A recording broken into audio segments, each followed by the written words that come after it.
So I was just gonna say, let's move up to the you had mentioned the reevaluating breeds versus tasks and when you might need to consider you have the wrong breed for the tasks you need, kind or of thing. just the that you might you I guess where I'm coming from was Or you might reevaluate the tasks based on the the breed you tasks that have. you want, and then reevaluate, is this what I want in my next service dog? Should I look at another breed?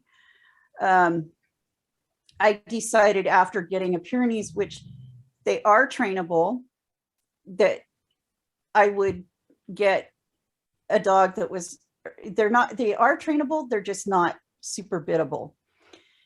um, in the 2 years that I've had Nick, he's learned so much more than Poe has. It's unbelievable. And he has so many more tasks. Yes, I'm bragging about you. Um, but switching from a Great Pyrenees, which is potentially going to have a lot more problems with joints, and was mostly a visual. I mean, she was helping me a lot with my balance because I would get dizzy. I would grab onto her. I needed to do that. But what I found is with Nick, I don't need to grab onto him. I need him because I have him doing the tasks that keep me from getting the brain fatigue, that keeps me from getting dizzy. Exactly. And so I think that it's important when you're thinking of a dog, getting a dog, either wash, if you're having to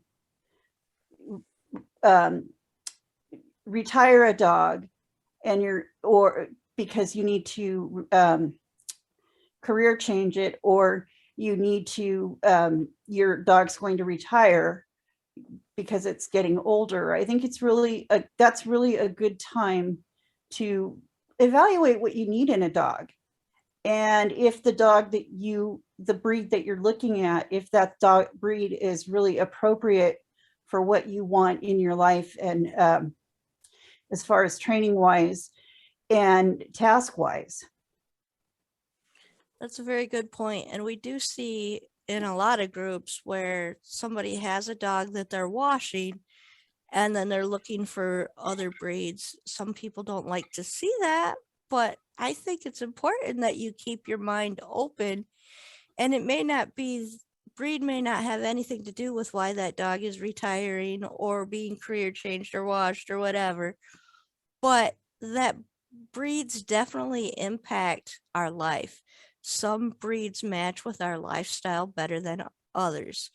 Huskies are particularly a breed that can go all day long or can be content to lay on the couch all day long. And, you know, a lot of animals like German Shepherds struggle with that. Either they're big couch potatoes and want to lay on the couch all day, every day, or they want to go, go, go, go, go all day, every day. You don't often get a dog that's content with both. So that was kind of one of the things that I liked about Huskies. I mean, like I still would prefer a German Shepherd, but the Huskies had the Husky was available and had traits that met my needs. So I went with that at the time because German Shepherds simply were not available when I needed a puppy and I did not want to wait too long.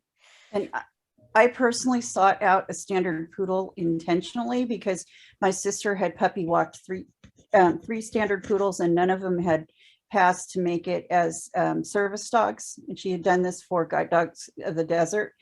And she has them in her backyard because they were going to use one for breeding and they couldn't even get it pregnant. And so I wanted to show her that it was partially her. A vendetta. Yeah, the sister rivalry. Uh-huh. And also because they are more biddable and the grooming is way easier than on a Great Pyrenees. And because I was looking at other breeds. I looked at Beauceron, I looked at a couple other breeds, and I would we have had never imagined anybody would say a poodle was easier for grooming. well, I was actually talking to my groomer friend about it, who was helping as she was helping me clip Nick, and she's like, you know, now that I've really seen what his cords are as she's clipping him, so she's like got her face in his cords. She's like, I just pictured them smelling. They don't smell. I can see why you did this. I can see where it's easier for you to do this and to keep him like this. And it's not easy for everybody. I can clip him, so it's not that big of a deal to keep him in cords, but it just depends on the person and the dog Right. and what's going on. But there's a lot of things that factored, and the lack of shedding was another one. Because Patty, you can probably relate to dog hair all over the house. That's just a fact of life when you have 2 and 3 golden retrievers all the time. I have one word: robot vacuum. I guess that's 2. We have a vacuum we do in between the housekeeper coming. Well, then the robot's nice because you don't have to do the vacuuming, and if anybody has difficulty vacuuming, the vacuuming still gets done. The robot would be attacked by my adolescent golden if we had a robot one. Well, we had some issues with that. Nick actually turned it on a few times. Sounds like an expensive dog toy. No, he didn't break it. He actually fixed it. Well, that was good. Are there any other criteria you think that, like, not specifically, I don't know why you Well, I chose think your breed, but things that you would suggest that other people do if they are looking for breeds? I think So size matching matters. grooming is important. Size, yeah. I think the matching handler's Yep. lifestyle and the handler's skill level and the suitability for working in public. Too many people get breeds that don't belong in public. They're too hard to train. If you're an expert trainer's one thing with breed experience, but too many people set the dog and themselves up for difficulties in public by choosing the wrong breed. As much as I want a German Shepherd for my next service dog, I don't like seeing other people getting German Shepherds just for service dogs, because the work involved with socialization for doing a German Shepherd is way more work than the average person wants to do. Right. Mm-hmm. You could do it. Yeah. You could, and that's just the thing. German Shepherds, they are so easy to train, and there's things about them that cause problems in public, but there are breeds that just are going to be miserable being marked in public. Anything that's brachiocephalic. Oh yeah, and that's for sure. That should just be an automatic. Don't even. It should be. And there's a friend of mine that breeds King Cavalier Spaniels. I never noticed they were bradycephalic. Never thought about it. And one of my friends wanted one to train for a service dog because they're real nice, sit in the lap too and everything. Mhm. And I asked my breeder friend, and she said, for a service dog, no. And there's not a good breeder that would sell one to anybody for a service dog. That's not fair to the dog. No. Right. And some of these dogs that have been bred for tackling as part of their hunting, or for fighting, probably are not for the average handler. Probably not. Bully breeds comes into that one a lot. And yeah, I and have Cane met some Corsos. lovely bully breeds and Cane Corsos. I saw a Cane Corso service dog the other day. They're great dogs, yes, and some handlers can do it, yes, but you also have to look at what public opinion is of that dog. So for my particular area, Huskies are the norm breed, plus then there's some hunting breeds. And people are fairly common with German Shepherds because they're really comfortable with all of the really large, smart breeds where I'm at. But take that German Shepherd down to Illinois and they have so many more problems because there, all the German Shepherds that they have encountered are police dogs, bomb dogs, dogs that have bite training, and everybody is terrified of that dog. So I think you have to kind of look at the breed you're selecting as the area that you're working in And if you choose one that's not widely accepted in the area you're in, you're opening yourself up for more access issues, more fears, more things like that of that nature. So you need to also consider, are you prepared for that? And do you want to deal with Yeah, that every day? yeah. And it's not like a little deal, it's like a big deal. Right. That the access denial and the fear. I mean, I had a doctor come in last week to when I was supposed to be seeing for pain management type stuff. And I'm sitting there, I have Nick under the chair behind my feet, and he gets to the doorway and he says to me, well, how am I supposed to examine you? And I looked at him like, what? Because with the dog in here. I said, the dog's going to stay underneath the seat. Well, how am I supposed to examine you? He knew enough to know that he couldn't deny to see me because of the dog. But I He was still still wasn't, fearful enough. he was still extremely fearful, but it was just, it was kind of like, well, the dog's going to stay right where it was. And he stayed right there. But I was just kind of like, have you never seen a service dog? But so, I mean, and that's with a poodle. I mean, most people come flying up to Nick. It's usually a matter of fending off the public from Nick, as opposed to people being afraid of him. And so to have somebody actually afraid of him was kind of shocking to me. I had Another people thing to scared of my consider. Goldens. Yeah. That's another very valid point too. If you are a person where your disabilities involve being more nervous by people approaching you, maybe Yeah. you don't want the breed that everybody around has and loves. Now, you probably don't want to go to the extreme of a German Shepherd or something people are terrified of, but you also don't want to go with the breed that everybody wants to rush to pet. You need to find something in the middle. Right. So that there's, I'd say there's at least 10 service dogs in in my area that are yellow or black labs that are all related. And they're owned by a variety of people I know that use service dogs. And they are trained by the same, they had training classes with the same trainer, and they're all very well behaved. And if you have one of these dogs, even the puppies that are not service dogs are all very well behaved. And if you have one of these dogs, people are probably going to rush you because they know the dogs, because They've seen them they've seen them around, and three of the dogs that are related, that are not service dogs, that are related to these dogs, work at PetSmart as demo dogs. So everybody knows the dogs in town. Yeah. So, you want to think about these things in a little bit, Nick. Yeah. Ashlyn had said that, yeah, labs are the same thing. Well, I these are think- labs. Yeah. And she typed it right as you started talking. So, or she hit enter anyways, right as you started talking. But yeah, I think that's something very important to consider when you're trying to figure out what breed is right for you.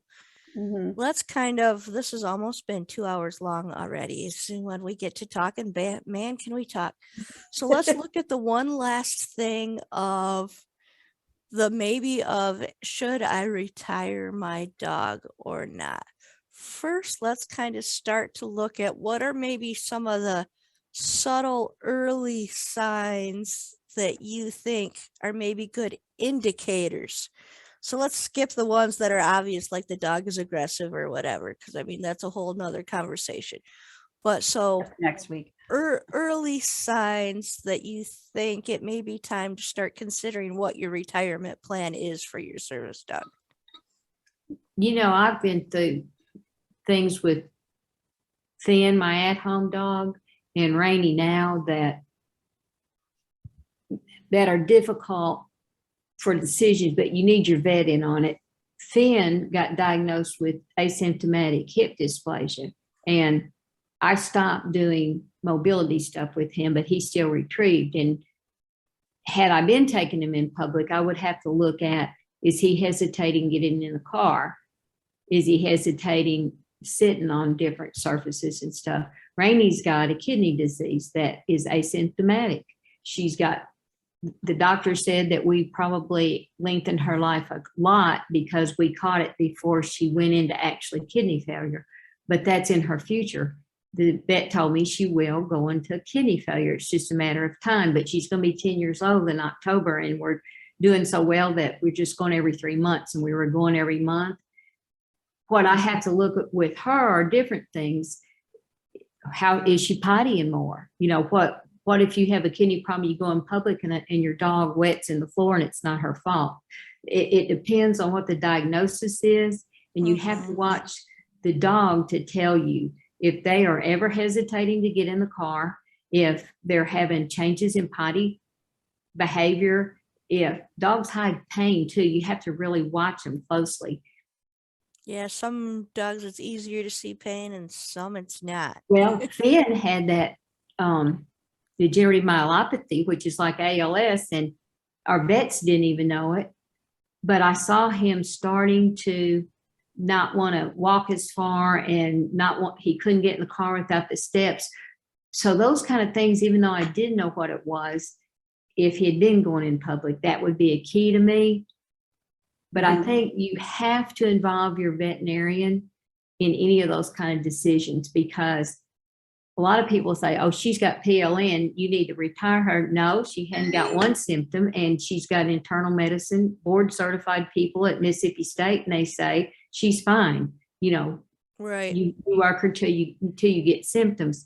But I think the veterinary input is so important, and you may even need to go to a board certified orthopedic vet or Yeah, I have a internal medicine or client who something. actually her dog has a hip issue. It's not hip dysplasia, and it has something I don't remember. I'm not even going to try to describe it. But it was one I had never heard of, and she had wondered if it should wash him because he is a young dog. I think he's at today, this day and time, he's really close to 18 months old. So she had to really stop and think, like, she's known about this since he was 7 months old, or maybe even younger than that. But so she had to consider should I continue training him as a service dog? And again, it's something that it's never going to change. It's not going to get better. It's not going to get worse. It doesn't cause pain. It makes his gait look a little bit altered. And if he's stressed, his gait might be even slightly more altered. But that's a great warning sign of she's in a place he's not prepared for. If his gait is slightly altered, showing the stress signs, she knows she's in a bad place for him. He's not ready to be there yet. And she's willing to leave. So, I mean, it's kind of one of those pros and cons. And she asked me about it. I'm like, well, what does the vet say? The vet says he can work. He's not in pain. It's not going to get better. It's not going to get worse. It's going to be there his whole life. He can work. I'm like, well, that would be my side there. Somebody else might say he should wash or, have it be a pet instead of a service dog. But And it's more important to go by what your vet says than what somebody on the internet says. especially when it's Because- health related. Yeah. Especially health related. I will say that there are disabilities I think are unethical to work with the dog. If your dog goes blind, if your dog loses a leg, If they're deaf, if they go deaf, those are things that I think are incompatible with being ethical in public. Right. I like and the description, if your dog could use a service dog, Yeah, that's a Then good can't one. be one. then Yeah. it shouldn't be working in Yeah. public. That's My right. They do son's at dog, home. Isis, had horrible allergies. Now, I do know a lot of service dogs that work with allergies, but her particular allergy easily went into her lungs multiple times a year, making breathing difficult. So then it's just like, the brachiocardal dogs. You don't want to work a dog that has breathing issues. Now, she gladly retrieved all day long at home, and she loved to do it. But would I take her in public, knowing that this is going to be a recurring problem she's having all the time? I mean, she was more or less a pet. She went out to parks and went on trails and stuff in public. She was fine in public, but I never would have worked her as a full-time service dog because of her allergies. And she didn't quite qualify for her own service dog. But still, there's just certain things there you have to consider. What are some Yeah. other things not health related that you might want to consider when it comes to retiring? Well, anxieties, when when she got shattered, when I lost Shy, she wouldn't even get in the car anymore. But I talked to a veterinary behaviorist about it. I talked to a professional service dog trainer about it. I got her evaluated, and it was all on Rainey deciding. And we spent a year daily working with her, and she's fine. Mhm. But some people would not be able to have gotten her back to work. That's another one that's going to be so dependent on the handler and the amount of the anxiety or whatever. That's what stress Jen's that- going through with Betsy right now. And she's so close. But Yeah, and so close. And there's those things you have to decide. Do you have the time, the knowledge, and the abilities to put in that, that training and moving at a pace that the dog is comfortable with? Because if you well, can't move at the dog's pace, you're not going to hit your end goals. I was really close to sending, you guys have no idea how close I was to calling Nick's breeder and sending him back, because I was having such a hard time managing him through that adolescence phase. How old was he then? The 9 to 18 months phase. 9 to 18? 18 months, yeah. Yeah. And he was Just wondering when it's going to hit. We're at 8 months. Yeah, but you don't have all the stressors Nick had. You don't have all the stressors going on that poor Nick had. And he was just, I was scared because I was significantly concerned, because I didn't think I was even going because I didn't think I was going to be able to manage his behavior well enough to take him to classes, or well enough to even walk him to potty him. And so I was concerned. And it's so rather than give up on him, I took the time to seek out all of the education I could get on dealing with this issue and getting him back into being a well-behaved dog. And I don't have the barking issues that I was having. I have a fairly quiet dog. He's been quiet most of the evening. He did make a few barks, but a fairly quiet dog that's calm inside, that pretty much gets wound up when you wind him up now, and I can distract him off stuff that he would normally want to go get, which was not anything near where we were last year at this time. Last year at this time, I was like, but there is something to sticking through if you can. Yeah, there's something, it's far more rewarding to walk in and score high on your rally scores after going through so much with your dog. And he hasn't passed his CGC yet, but that doesn't mean I don't know how to manage him in public. I know how to manage him in public now.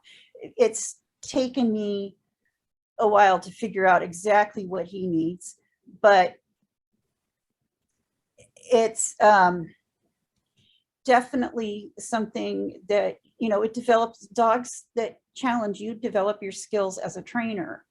And that's Right. what he is for me, developing my skills. Ashlyn put another criteria in the comment as if the dog is simply not wanting to train or not wanting to do the task, which is a very good point. And sometimes I somewhat struggle with Azul with that.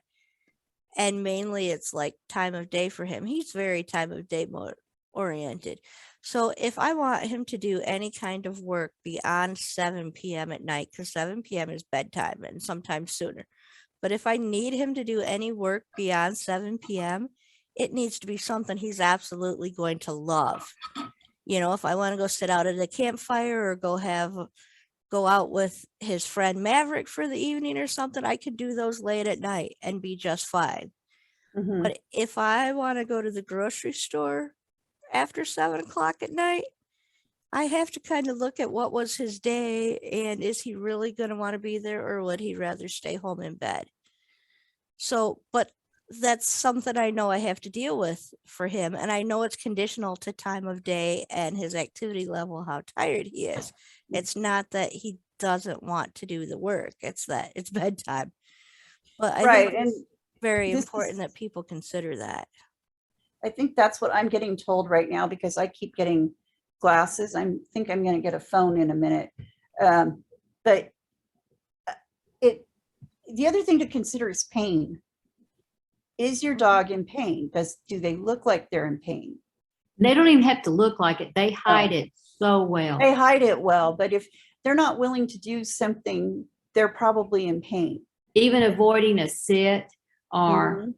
Mm-hmm. there was I can't remember the webinar I was watching. I think it was, I don't know if it's in Finzi somewhere, but the dog, or it was on Clicker Expo, but the dog was doing the show heel where they look up at the person and the dog was struggling with that. And it was a very well-trained German Shepherd. And the first thing that this presenter did was check the dog with how it sat and stuff. And turns out the dog had an undiagnosed orthopedic problem. And it was just this little subtle thing in the way the dog was doing a heel that was just a little off that it took a trained eye to pick up. That's why I hate that trained heel. That Yeah, I show hate heel. it too. We don't. Yeah. You Well, know, we a do it a short little bit. duration, a few seconds, a minute maybe, but The then you length got of to a class, counteract it and switch sides and do other stuff. the length of a class is probably not the end of the world, but if you're out there practicing for hours and hours, it's not the best thing for Right. your dog. And you don't want to, if you're, I've seen so many videos of people, service dog handlers, and that's, you know, if the dog's not staring up, Yeah, that came up today. I mean, why do you want your dog to look back at you all the time where they're walking? Do you look up at the person you're walking with while you're walking? I'd run into something. Yeah, I want my I would dog too. looking in front of us. She's supposed to be helping me walk. yeah, exactly. Even if your dog isn't doing mobility tasks, you Ashlyn still want says them to not be wanting aware to, of the environment. Well, yeah, Ashlyn says, who wants to walk with their head turned around to the side? Yeah. Yeah. I read Ashlyn's comment there. If they don't want to train or they don't want to do tasks, mhm. then Now that's real that's important. retirement. And even just a hesitation with stuff. That's where Finn started. It was just a hesitation about coming up on the steps on the bed, for instance. You know, when I look back on it, a hesitation about stepping up on the car floor. You have to know your dog so well and watch them all the time. And if something is off a little, there's usually a reason for it. Right. If they're hesitating doing something because it's something they're new or haven't done a lot, that's one thing. Yeah, But if it's something they're very comfortable with Yeah, doing that's- generally, yeah, like that's getting up on something- the bed or Mhm. jumping in the car, that they've jumped in the car a million times before and they like the car and everything, and now they're hesitating, then yeah, you really have to pay attention to that. Well, there's also are they motivated to do it? Because so Nick loves socks. Like most poodles, he loves things that go on feet. And he will gladly grab a sock and from either from the dirty clothes and run around with it and then throw it on the floor. And then sometimes he'll be willing to pick it up off the floor for me. And sometimes he'll just kind of go, I'm not in the mood. And, you know, kind of thing. And then he'll get up when he's ready to do it and he'll do it. And but knowing when to realize, okay, he can still get up and run around with that sock in his mouth is one versus, oh, okay, we need to revisit this as a Sock training is issue. motivating. He wants it on the floor. He wants it on the floor. He Exactly. wants to be able to watch it. Although there's a really easy way to deal with it. You just play a little bit of tug with him and he'll give me the sock. But it's, you know, it's knowing the difference also between why are they not doing the task? Is it because they want, like the big issue I have with my phone is he wants to lick the metal on my phone. I know my dog is weird, but he wants to lick the back of my phone. I think it tastes like the sweat in my hand and then there's metal on it. And so he'll sit there and lick it. And it's not that he can't pick it up. It's that he's busy licking it. So he's self-reinforcing himself before he brings it to you. He'll bring it to you. It might just take a while. Yeah, But yeah, exactly. it's important to know what is normal for your dog and when that changes. I think that's a big key to looking And at retirement is, if you yeah, don't know what's normal, you're not gonna recognize the right. changes as well. mhm. Stress too. If you look at psych dogs, they are exposed to such emotional stress all the time Mm-hmm. that if that's something that I think that you need to be watching as a dog ages. To me, a dog might burn out quicker with that kind of work. Even seizure alerts, that's pretty intense for the dog that does it. That some dogs are at some point probably going to get where it's getting to them. Mm-hmm. A Mhm. lot of the scent-based alerts are actually like that because, well, the dogs tend to be on 24/7. Even if Yeah, they're that's a good. sleeping, they're Yeah, on 24/7, and that's going to lead to an earlier yeah. burnout. We Okay, have Penny. been going almost 2 hours. I'm So, sorry, Penny. You just made me remember something I'm laughing about. no, you're fine. I think we need to cut it here and we need to figure out a way to keep our topics shorter. We covered so much in this one.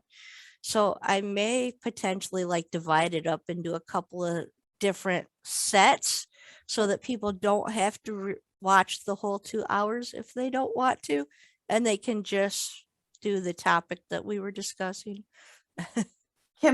Penny, can we set a timer? We can, but would we stick to it? Yeah. I don't That's know, the when you get a bunch of question. dog people talking dogs. Exactly. I And I know got this topic covered a whole lot of different yeah, things, so it it did. really Well, is good and important. And I don't mind Everybody going knows two they can hours, leave but when they want to. yeah. right.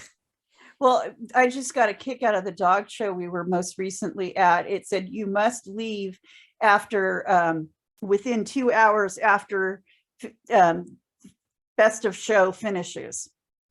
In other words, they didn't want a bunch of people hanging around the fairgrounds Right. after You can't talk talking. for 6 hours.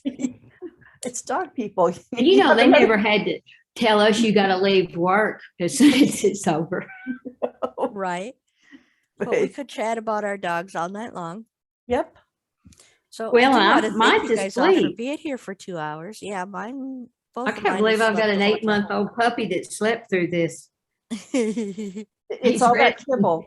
He's resting for when we hang up. Right, because then he's gonna get the zoomies. Well, Nick's looking at me like, what are you doing to me tomorrow? What's happening tomorrow? He doesn't know, but he knows something's up. Yeah. You keep mentioning tomorrow. That's okay. He got a new collar today, so he's Oh no, now every time he gets a new collar, he's gonna think he's going to the vet. no. All right, guys. Thanks All for right. See sticking you guys with us. later. Good night. Have a good night. Night. Bye. Bye. Bye. Bye.